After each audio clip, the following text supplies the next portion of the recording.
안녕하세요. 사실과 자유 이승만TV의 주익종입니다. 오늘은 다시 오래간만에 위안부 문제에 관해서 말씀을 드리도록 하겠습니다.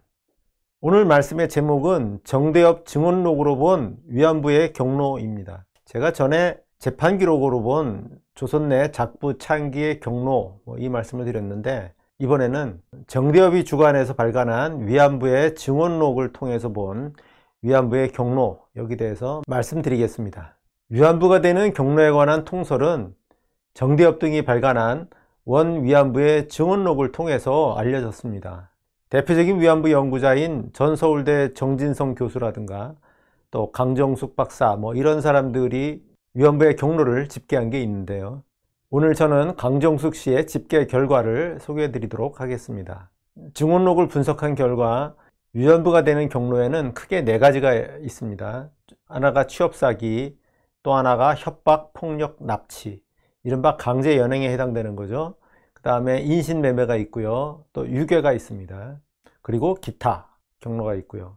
이 강정숙 씨가 조사한 바에 의하면 158명의 위안부가 있는데, 그 중에서 취업사기에 해당되는 것이 반이 넘습니다. 83건이고요. 52.6%.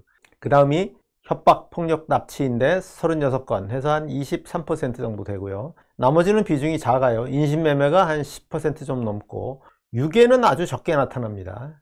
좋은 취직처가 있다든가 하는 말로 여성들을 꿰어서 데려가는 것이 유괴인데, 그 경우는 아마 대개 취업 사기로 분류를 한 것 같습니다. 그러니까 벌써 뭔가 이 취업 사기와 유괴 간에 좀 범주가 완전히 구별 안 되는 거 아닌가 하는 그런 의문이 드는 거죠.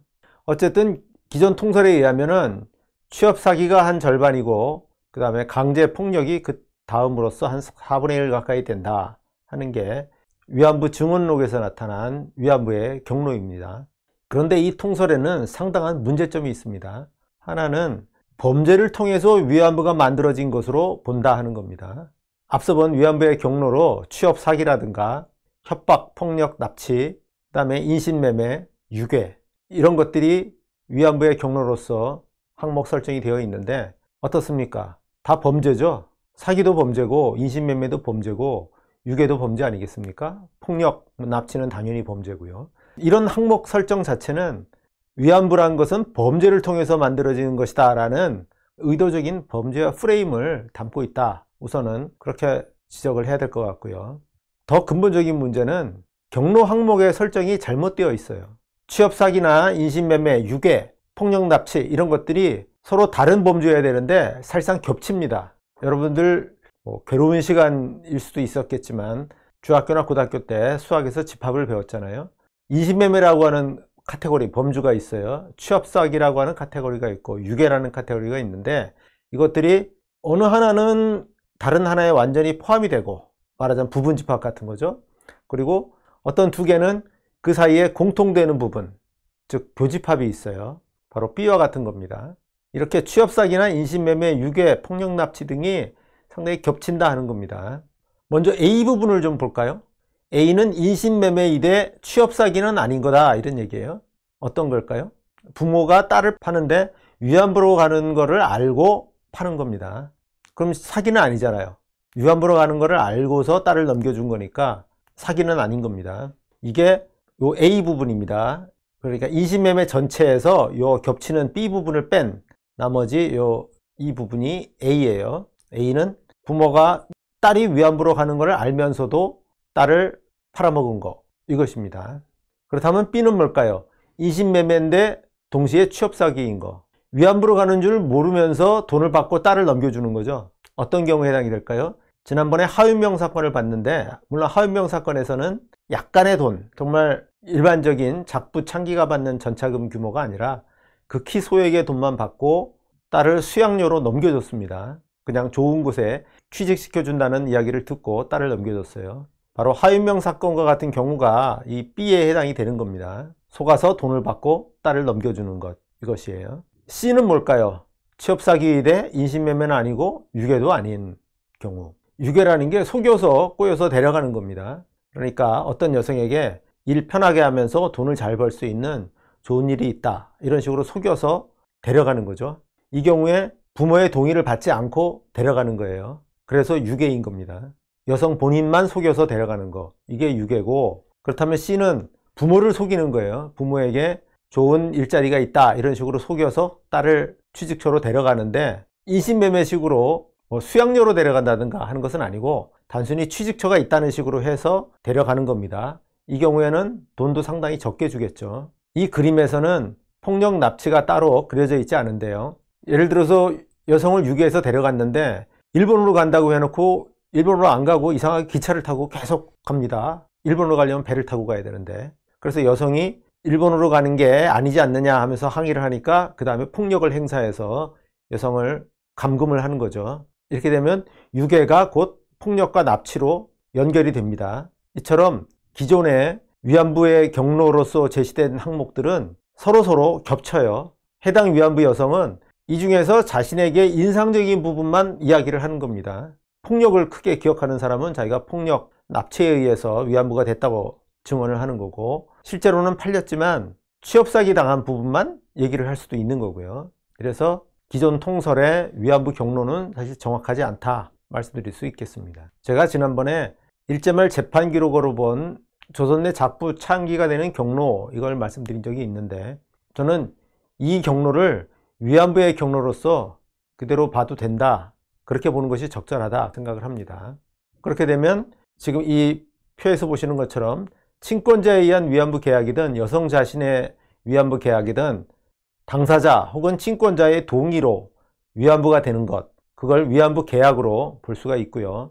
모집업자가 부모를 유혹해서 그 딸을 수양료로서 넘겨받는, 그래서 사실상 그 딸에 대한 처분권을 갖게 되는 경우를 친권의 위임 양도, 이런 경우로 볼 수 있겠습니다. 이 위안부 계약과 친권의 위임 양도 간의 차이는, 위안부 계약은 계약 기간이 명시되어 있고 계약 당사자들이 그걸 알고 있는 겁니다. 몇 년 동안 위안부로서 보내고 그 다음엔 돌아올 수 있다 하는 거고요. 친권을 위임하고 양도하는 거는 딸을 아예 수양료라든가 이렇게 넘겨주는 거예요. 그 이후의 행방에 대해서는 그 전 부모가 사실상 관여하지를 못하는 겁니다. 양자에는 그런 차이가 있는데, 당시로서는 이 두 가지는 다 합법이었어요. 그 다음에 모집업자의 여성 유괴가 있습니다. 모집업자가 여성에게 좋은 일자리가 있다는 식으로 유혹을 해서 그를 솔깃해하는 여성을 데리고 가는 거죠. 유괴고요. 그 다음에는 이제 그냥 폭력을 써서 끌고 가는 거예요. 업자의 납치 폭력이 있을 수 있고 또 관원의 납치 폭력이 있을 수 있어요. 어쨌든 이 두 가지를 묶어서 강제 연행이라고 하겠습니다. 이 유괴와 강제 연행은 당시로도 불법이에요. 관원이라고 해서 사냥하듯이 마구 끌고 갈 수 있는 건 아니었습니다. 어쨌든 당시로도 불법이고 지금도 불법인 그런 경우가 되겠습니다. 이렇게 위안부 계약, 친권의 위임 양도, 유괴, 강제 연행 네 범주로 위안부의 경로를 살펴볼 수가 있습니다. 90년대 초부터 정대협이 위안부 증언록을 냈는데요, 2000년대 초까지 6권이 나왔습니다. 그 중에 저는 제 5권에 해당되는 책은 아직 입수하지 못했고 이렇게 5권의 책을 입수를 해서 살펴봤습니다. 오늘 이 위안부 증언록에 실린 위안부의 증언을 토대로 위안부의 경로를 살펴보겠습니다. 앞서 제가 정대협의 증언록 5권을 분석하겠다라고 했는데 여기에는 69명의 결과가 실려 있어요. 이 중에서 위안부 계약에 의해서 위안부가 된 걸로 그렇게 파악되는 경우가 69명 중에 15명이었어요. 한 20% 좀 넘고, 부모가 딸을 남에게 수양료로 주는 식으로 친권을 넘긴 경우가 한 8명 정도, 10% 좀 넘는 결과였고요. 그 다음에 유괴가 20명에서 한 30% 가까이 되고요. 제일 큰 비중을 차지한 건 강제 연행입니다. 69명 중에 26명이 폭력이라든가 납치에 의해서 위안부가 된 걸로 그렇게 증언을 했습니다. 거의 40% 가까이 돼요. 이 결과를 보면 위안부 운동을 하는 정대협의 목적에 부합하도록 강제 연행된 일본군 위안부, 이런 이미지에 부합하는 그런 위안부가 가장 다수를 이루고요. 그 다음이 유괴로 위안부가 된 그런 케이스예요. 유괴와 강제 연행을 합치면 한 70% 가까이 됩니다. 정말 범죄에 의해서 위안부가 만들어진 것으로 되어 있습니다. 이 각각의 사례들을 좀 살펴봄으로써 위안부가 되는 실제 과정은 어땠는지에 대해서 추론을 좀 해보도록 하겠습니다. 먼저 계약에 의해서 위안부가 된 것으로 볼 수 있는 경우인데요, 이용료라는 사람이 있어요. 이 뒤에 숫자 표시는 일본에 수록되어 있는 사람이다, 이런 얘기입니다.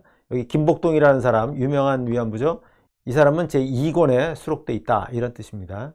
이 이용녀는 가난한 집 출신인데 아버지가 돈을 받고 요리옥에 양녀로 보냈어요.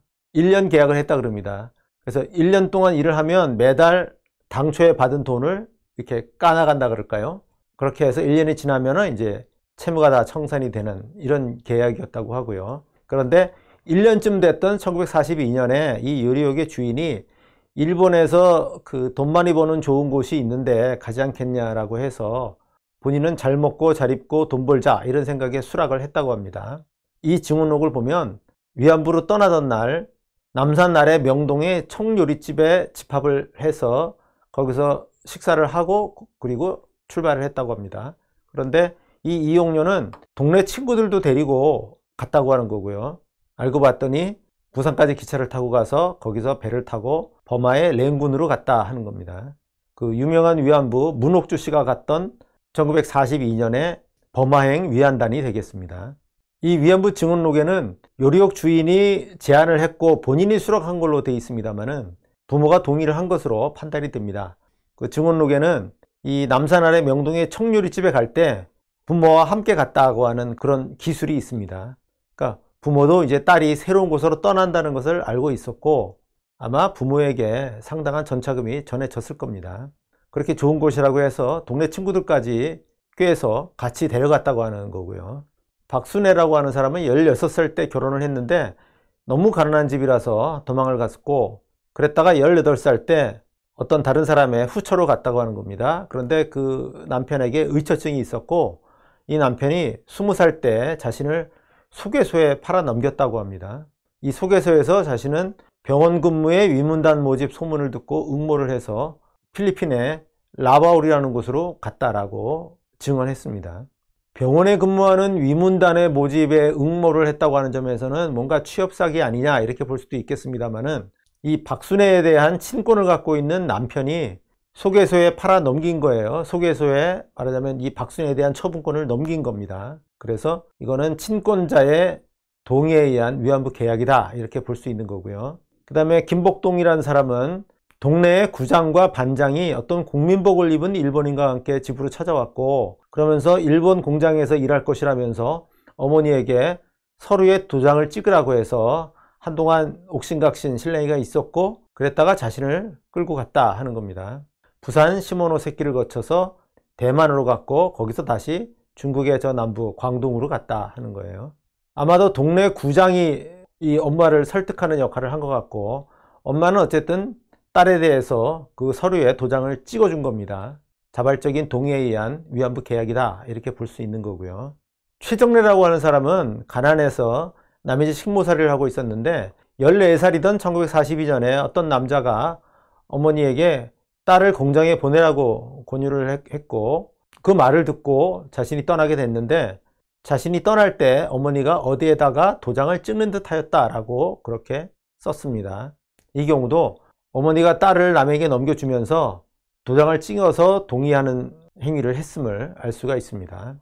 김옥주라는 사람은 일본인 군인집에 식모살이를 하고 있었는데 거기에 인천에서 좋은 돈벌이가 있다고 소개를 했고 거기 동의를 해서 가게 됐다고 하는 겁니다. 그런데 호적등본을 요구해서 자신이 고향에 가서 호적등본을 발급받아서 왔고 전차금으로 24원을 받았는데 20원을 엄마에게 줬다 뭐 이런 얘기를 써놨습니다. 어쨌든 호적등본을 발급받아서 제출을 했고 또 전차금도 받았어요. 전차금이 과연 24원인지는 알 수가 없습니다. 더 큰 금액인데 적게 얘기했을 수도 있고요. 어쨌든 전차금을 받고 호적등본을 넘겨줬다는 점에서 위안부 계약에 동의한 것으로 볼 수가 있습니다. 그 다음에 공점엽이라고 하는 사람은 어떤 사람이 집에 와서 일본 비단 공장의 일이라고 권유를 했고 아버지가 막 가라고 야단을 쳤다는 거예요. 그래서 중국 해성이라고 하는 곳에 업소에 도착한 후에 부모의 승낙을 받아서 해당 경찰서에서 창기업 허가가 났다 이렇게 기술을 해놨습니다. 창기로 영업을 하게 됐을 때 부모의 승낙이 그 전에 있었다고 하는 거고요. 귀환 후에 부모를 만났을 때 이런 말을 했다고 해요. 아버지가 그렇게 안 했으면 내가 뭐하러 거그를 갔겠냐 뭐 이런 얘기를 한 것으로 되어 있습니다. 이상 몇 가지 사례를 살펴봤는데 위안부의 계약으로 볼 수 있는 건들은 계약서에 부모가 날인하고 또 호적등본을 넘겨주는 식으로 해서 그 위안부로서의 일에 동의를 한 것으로 그렇게 볼 수 있겠습니다.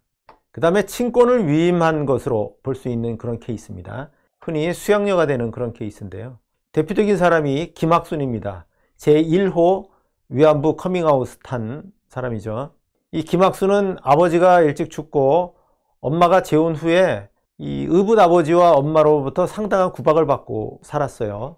그러다가 엄마가 이 40원을 받고 몇 년 계약으로 기생을 양성하는 집에 수양딸로 자신을 보냈다고 하는 겁니다. 그리고 그 집에서 평양 권번, 권번이라고 하는 것은 기생조합인데요. 그 기생조합에 기생양성소가 있었어요. 평양 권번을 마쳤으나 나이가 어려서 평양에서는 취업할 수 없었다고 하는 겁니다. 그래서 양 아버지가 41년도에 자신을 중국으로 데리고 갔는데 이때 엄마의 승낙을 받았다, 엄마의 동의를 얻었다, 이렇게 나와 있습니다. 그런데 만주를 갔다가 만주에서도 적절한 것을 찾지 못해서 북경까지 갔는데 북경 부근에서 군인들에게 자신이 납치됐고 양아버지는 자신을 뺏기고 돈도 제대로 못 받은 것 같다, 뭐 그렇게 썼습니다. 그런데 이 부분은 사실 별로 이렇게 신빙성이 좀 없다고 보입니다. 군인이 민간인에게서 그 딸을 빼앗아서 강간을 하고 그 다음에 위안소로 데려가고, 이 진술은 별로 신빙성이 없는 것 같아요. 어쨌든 엄마가 몇 년 계약으로 수양딸로 보냈고 또 엄마도 동의를 해서 이 양아버지가 자신을 데리고 중국으로 가서 결국 위안부로 만든 겁니다. 김창현이라고 하는 사람은 의붓 아버지가 3원을 받고 유모로 이동 창극단의 기생에게 자신을 팔았고 그 기생이 또 위안부 모집 다니는 포주에게 자신을 팔았다, 그래서 위안부가 됐다, 이렇게 증언을 했습니다. 금액이 얼마든 간에 어쨌든 딸의 친권을 완전히 넘겼고 그 친권을 갖게 된 기생이 위안부 모집책에게 그 친권을 또다시 넘긴 그런 케이스가 되겠습니다. 이옥선이라고 하는 사람은 자신의 딸을 거둬주는 대가로 친권을 위임 내지 양도한 것이고 그렇게 양도받은 사람이 이 이옥선을 위안부로 만들어버린 그런 케이스로 판단이 됩니다. 그 다음에 유괴의 케이스인데요. 유명한 위안부죠. 이용수 씨요. 친구 엄마가 친구와 함께 좋은 곳에 일하러 가라고 제안을 했고 며칠 후에 친구가 새벽에 집에 찾아와서 똑똑 창문을 두드려 가지고 자신이 몰래 집을 가출했다고 하는 거죠. 가서 일본 남자를 만나서 그 사람으로부터 원피스와 빨간 구두를 받고 너무 좋아서 그를 따라갔다 하는 그런 이야기고요. 대구에서 기차를 타고 평안북도 안주로 갔는데 안주에서 아마 어디로 갈까 하고 기다렸던 것 같습니다. 그랬다가 대련까지 갔고 그 대련에서 배를 타고 대만으로 갔다. 어쨌든 이용수의 경우에는 부모의 동의 없이 이 이용수라는 소녀를 친구 엄마든 아니면 이 일본 남자든 이 사람들이 좋은 곳이라든가 아니면 좋은 물품으로 현혹을 한 거죠. 그래서 데려간 케이스예요. 그러니까 유괴라고 볼 수 있는 거고요. 또 황순이라고 하는 사람은 산에서 산나물을 캐고 있는데 트럭 타고 온 사람 둘이 하얀 쌀밥에 고기 반찬을 준다, 이렇게 해서 따라갔다는 거예요. 역시 부모의 동의고 뭐 이런 거 없이 남의 딸을 데려간 거니까 유괴가 되겠습니다. 김끝순이라고 하는 사람은 이웃에 사는 일본인이 좋은 돈벌이가 있다고 해서 자신이 그를 따라가게 됐고 그런데 가기 전에 돈 받아서 옷 한 벌 해입고 갔던 거가 기억난다, 그런 얘기를 했습니다. 돈 받아서 옷까지 해입고 갔다고 하면은 아마 부모도 알겠죠. 그래서 이 경우는 꼭 이게 유괴냐 아니면 이제 부모의 동의를 받아서 간 거냐 논란이 있을 수 있습니다만 어쨌든 이웃의 일본인이 돈벌이를 깼다고 하는 점에 주목해서 저는 유괴라고 일단 봤습니다. 이제 마지막으로 볼 케이스들은 강제연행 케이스입니다. 미리 말씀드리면 이 강제연행에 관한 진술들은 상당히 신빙성이 좀 떨어집니다. 이런 일이 과연 있었을까? 이런 일이 있기 어려운데 뭐 하는 그런 생각이 드는 케이스입니다. 강덕경이라고 하는 사람이 있어요. 이 사람은 원래 근로정신대로 일본에 갔다고 하는 거예요. 일본의 도야마라고 하는 곳에 후지코시라고 하는 회사에 그 공장이 있는데 거기에서 근로정신대로 일을 하고 있다가 거기를 탈출을 했다는 거예요. 그랬는데 얼마 못 가서 군인들한테 잡혔고 군인들이 자신을 강간한 다음에 부대 뒤에 천막집으로 끌고 가서 위안부 생활을 시켰다, 이렇게 증언을 했어요. 그런데 이 경우를 보면 군인이 위안부를 직접 조달하나 일본 내에 있는 군인이 여성을 납치해서 강간하고 위안부로 만들고 또 그 위안소를 직접 운영하나 하는 좀 이상하다고 하는 그런 생각이 듭니다. 이 경우를 가지고 이 강제연행론자들은 정신대로 간 여성들 중에도 위안부 되는 케이스가 상당히 있었다, 이렇게 얘기를 하지만 이용훈 교수라든가 안병직 교수는 정신대로서 위안부가 된 경우는 없다라고 보고요. 따라서 이 증언은 인정하지를 않습니다. 진경팽이라고 하는 사람은 엄마와 목화밭에서 일하는데 헌병 4명이 자신들을 갑자기 끌고 갔다. 아마도 엄마는 딸을 데려가지 못하게 막았겠죠. 그런데 그 엄마를 밀쳐내고 자신을 데려갔다. 마산으로 갔더니 마산에 사람들이 모여 있었고 거기서 부산으로 가고 부산에서 시모노세키를 거쳐서 대만에 있는 해군 위안소로 갔다. 이렇게 증언을 했습니다. 그런데 이 진경팽의 증언록을 보면 이런 구절이 있어요. 마산에서 원피스를 입고 이발소에서 머리도 깎았고 그리고 사진도 찍었다. 이런 얘기가 있습니다. 헌병 4명이 다짜고짜로 끌고 가서는 마산에서는 원피스를 갈아입히고 단발머리로 깎아서 단장을 시키고 또 사진도 찍었다? 이게 뭘까요? 이건 전형적으로 민간업자들이 하는 일 아닙니까? 그러면 이 헌병들은 이 민간업자들의 무슨 하수인 역할을 한다는 얘기인가요? 이 진경팽의 경우는 이 진술이 모순이 되는 겁니다. 서로 맞질 않아요. 여복실이라고 하는 사람이 있는데 이 사람은 전라남도 장흥 출신이에요. 39년도 17살 때 집에 일본 군경이 들이닥쳐서 트럭에 자신을 태웠다.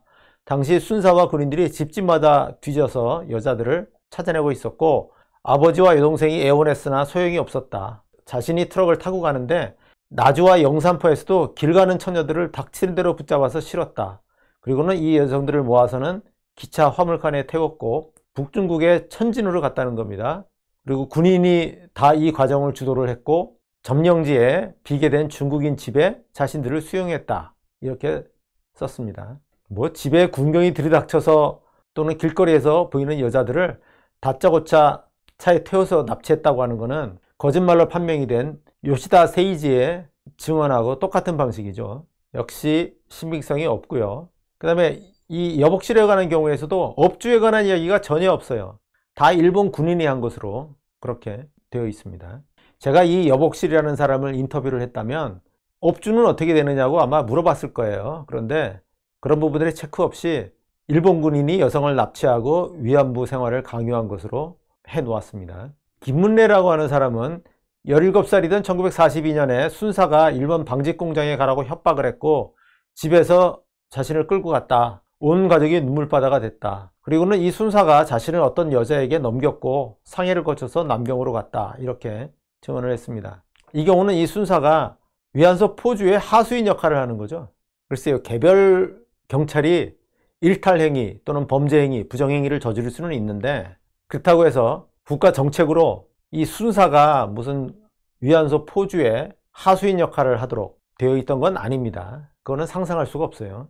김영자라고 하는 사람은 또 이런 얘기를 했어요. 순경이 딸을 내놓으라고 아버지를 폭행했고 물고문까지 했다는 거예요. 얼굴에 왜 천을 씌우고 그 물 붓는 거 있잖아요. 이런 물고문까지 했고 또 당시 자기 집만이 아니라 일본 군인들, 순경들이 처녀들이 있는 집집마다 다니면서 조사했다 하는 거고 아버지는 며칠 후 사망했다 이런 얘기를 했습니다.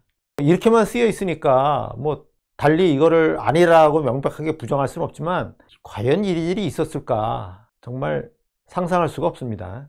아무리 일제치하지만은 순경이 딸을 강제로 끌고 가면서 그에 저항하는 아버지를 물고문하고 폭행하다가 결국 죽게 만든다? 상상할 수가 없습니다. 노청자라고 하는 사람은 또 이런 얘기를 했어요. 밭에서 일하는데 누런 군복 입은 헌병 너댓 명이 와서 다짜고짜 자신을 끌고 갔다. 만주 아사히 쇼쿠도라고 하는 식당에 자신을 배치했고 식당에서 술시중, 청소, 빨래, 위문단 이런 공연을 했다. 그럼 역시 이 헌병들은 업주죠. 식당 업주의 하수인 역할을 한 거예요. 그런데 이 노청자는 그 다음에 강제 연행설과 배치되는 그런 증언을 했는데요. 단골 군인에게 호소를 해서 도망을 쳤다. 그런데 도망칠 때 뭐가 문제냐? 식당 주인 몰래 가야 한다는 거죠. 알았다가는 책임진 거 돈 있잖아. 돈도 갚아줘야지. 몰래 그냥 나왔지. 이렇게 증언을 했어요. 빚이 있다는 얘기잖아요. 이 빚은 뭔가요? 식당에 가면서 일을 하면서 생긴 빚일까요? 그거보다는 애초에 빚을 지고 간 거죠. 전차금을 받고 간 겁니다. 근데도 중간에 도망을 온 거예요. 근데 뭐가 헌병 너댓 명이 와서 다짜고짜 끌고 갔다는 겁니까? 이 경우는 이 전차금 증언과 헌병이 강제 연행했다는 것이 완전히 모순이 되는 겁니다. 근데 이렇게 위안부의 증언록을 살펴보면은 부모나 본인 의사로 위안부 계약한 사례가 다수 발견이 됩니다. 위안부가 이 정대협에서 주장하는 것처럼 범죄로 만들어진 것만은 아니다 하는 거고요. 정대협 증언록 상에서는 강제 연행이 가장 많고 그 다음이 유괴고 위안부 계약, 그 다음에 친권 위임 이런 순입니다. 그런데 지금 살펴봤던 것처럼 강제연행 증언은 자체 모순이 있어요. 헌병들이 끌고 갔다고 해놓고 빚을 졌다라는 얘기가 있는 거고요. 거짓말로 판명된 요시다 세이지식의 노예 사냥, 뭐 그렇게 끌려갔다고 증언을 했는데 역시 신빙성이 없습니다. 게다가 증언록이 93년부터 2006년까지 순차적으로 발간이 됐는데 뒤쪽에 나온 증언록일수록 강제 연행의 비율이 높습니다. 93년에 나온 1권에서는 19명 중에 강제 연행 케이스는 3명밖에 안 됐습니다. 그런데 2006년에 나온 제6권에서는 11명 중에서 6명이 강제 연행이라고 증언을 했습니다. 강제 연행설은 90년대를 지나면서 확립이 됐는데 이것은 위안부 증언이 위안부 운동에 의해서 오염되었을 가능성, 이걸 보여줍니다. 정대협에서 발간한 이런 위안부 증언록을 살펴봐도 결국 자발적인 동의, 계약, 혹은 친권 양도, 혹은 유괴, 이 세 가지가 위안부의 3대 경로가 아닐까라고 그렇게 추론을 하게 됩니다. 네, 오늘은 여기까지 말씀드리겠습니다. 감사합니다.